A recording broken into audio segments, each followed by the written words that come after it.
திங்காதீங்க. என் ஃபீல்ட்ல வந்து திங்காதீங்க ப்ளீஸ். நானும் வந்து ஒரு 2 ரூபா சேர்த்து வாழ்க்கையில முன்னேறலாம்னு இருக்கேன். இப்படி தின்னு என்னை டெம்ப்ட் பண்ண வச்சு 1 ரூபா சேர்க்க முடியல. எப்படி 1 ரூபா நான் வந்து உருப்படக்கூடாதா? எத்தனையோ ஐடி இருக்குல்ல, அங்க போயிருங்க.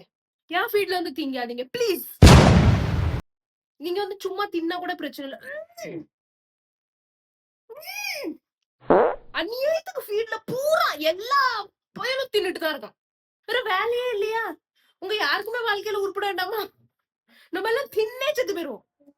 புரியுதா உங்களுக்கு? நம்ம எல்லாம் தின்னே ஒண்ணுமே சேர்த்து வைக்காம நம்ம வந்து நம்மளோட பூட்டு தாத்தாவெல்லாம் குடிச்சு அழிச்சாரு இவர் அப்படின்னு கலாய்ச்சிட்டு இருக்கோம் தெரியுமா? நம்ம பிள்ளையோட பிள்ளைகள் எல்லாமே தின்னே என்னோட பாட்டி தாத்தாலாம் அழிச்சிட்டாங்கன்னு தான் சொல்ல போறாங்க.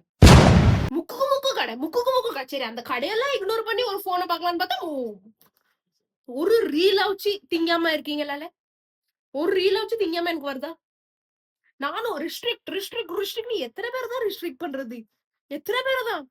சரி, நம்ம ஒரு வீடியோ பார்த்தா அதுதான் நமக்கு அப்படி வரும்னாச்சு நம்ம நம்பலாம். நல்லா வந்தாலே தேடி பிடிச்சி எப்படில வாதீங்க திங்காதீங்க. ஃபீல்ட்ல வந்து திங்காதீங்க ப்ளீஸ்.